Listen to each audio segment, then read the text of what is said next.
Wako wanazuoni waliopita katika mpito wa moja kwa moja kwamba mwenye haki ya kuchagua mchumba ni yule anayeolewa, kwa sababu yeye ndio anayekwenda kukaa naye.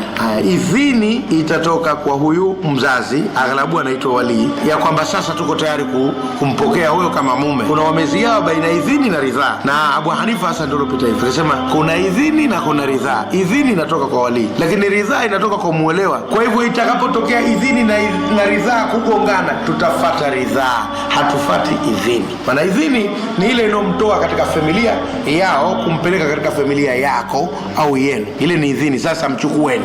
Lakini ridhaa ni yeye mwenyewe, niko tayari kuolewa. Kwa hivyo Abu Hanifa ana bezi kwenye ridhaa kuliko idhini. Sasa madhehebu ya Shafi na Ibadhi ina bezi kwenye idhini kuliko ridhaa. Lakini katika jambo gani? Katika jambo la mwanamwali, si katika jambo la mjane. Katika jambo la mjane wote wanakubaliana kuwa ridhaa ndio msingi. Katika mwanamke ambaye alishawahi kuolewa na kuachwa, hapo ridhaa ndio msingi. Lakini kama bado hajawahi kuolewa, wanasema hajui maslahi yake, kwa hivyo ridhaa inakuwa haitegemewi zaidi, inategemea zaidi idhini. Hayo ndio mtazamo wa Shafi na Ibadhi, na ndio maana ukaona wanakuwa wakali sana katika mambo yao. Lakini Abu Hanifa yeye anaona ridhaa ndio msingi, na kwa hivyo Abu Hanifa hafungishi ndoa mpaka yule mfungishaji akamsikilize mwanamke karidhika hajaridhika. Na ridhaa ya mwanamke mwari si lazima aseme ndio. Akinyamaza tu bila kuonesha kununa au kuonesha masikitiko au kulia, basi hapo itatafsiriwa kuwa huyu karidhika.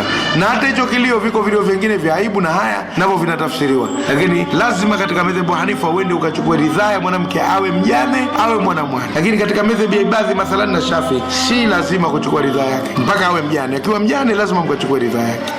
Wao wanaona kuwa yule hajajua maisha, hajajiamulia na bado ni mdogo, kwa hivyo anaweza kwenda akaridhia kitu ambacho si sawa katika maisha yake. Kwa hivyo unaona kama vile wanamsaidia kutizama. Lakini kuambia mbona amfanyi hivyo kwa mwanamume, wanakwambia mwanamume anaweza kujitegemea, anaweza kuamua kwa mikiki na ghasia kila kitu. Kwa hivyo utitazama, mimi ninavyoiona ni hoja ya kijamii zaidi kuliko kuwa ni hoja ya kisheria. Inategemea na jamii zenyewe. Tukizungumza jamii za zamani sana, jamii zile zilizolelewa kwa maadili yale ya zamani, hazina uwazi mkubwa, watoto hawasomi shule kwa kuchanganyika na wanaume na nini, kweli pale ungesema mwanamke hawezi kumjua mwanamume. Kwa hivyo ni vizuri sana idhini iwe na msingi. Lakini katika maisha ya leo watoto wa kike wanatufahamu sisi wanaume kweli kweli. Kwa hivyo suala la ridhaa na idhini kuligawa katika kiwango hicho, mimi siafiki, lakini ninafahamu kwamba hiyo ndio rai na ndio mtazamo wao, na umeleta migogoro mingi sana. Migogoro mingi inatokana na.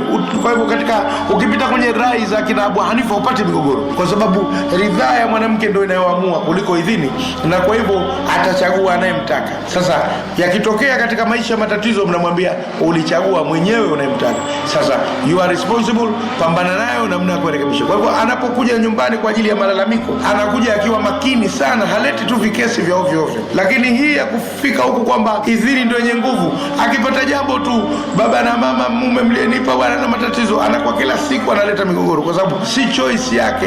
Sasa ikisadifu tu ikatokea kuwa akapata mume mzuri, anakwenda vizuri. Lakini ikitokea kuwa amepata mume wa ovyo kabisa na mlompelekea, inakuwa matatizo sana, inakuwa na mwisho mnashindwa kumcontrol. Tofauti na mkichukua ridhaa yake, anakuwa si sana kuja kulalamika, na anajitahidi kweli kweli kuyakabili yale matatizo ya mlendani, kwa sababu anajua yeye mwenyewe alipewa responsibility ya kuchagua. Kwa hivyo mimi hasa napenda madhehebu ya Abu Hanifa katika jambo hili. Hasa katika dunia leo tunasoma, watu wanafika mpaka wanakuwa graduate wanawake, wengine wanakuwa na PhD, na hamna mambo ya kwenda kwenye idhini bila ridhaa. Idhini iwepo, lakini idhini tubezi kwenye ridhaa kwanza, halafu ndio tuje kwenye idhini. Vinginevyo tutakuwa tunakwenda na jamii isiyo kwenda na wakati, na migogoro itakuwa mingi.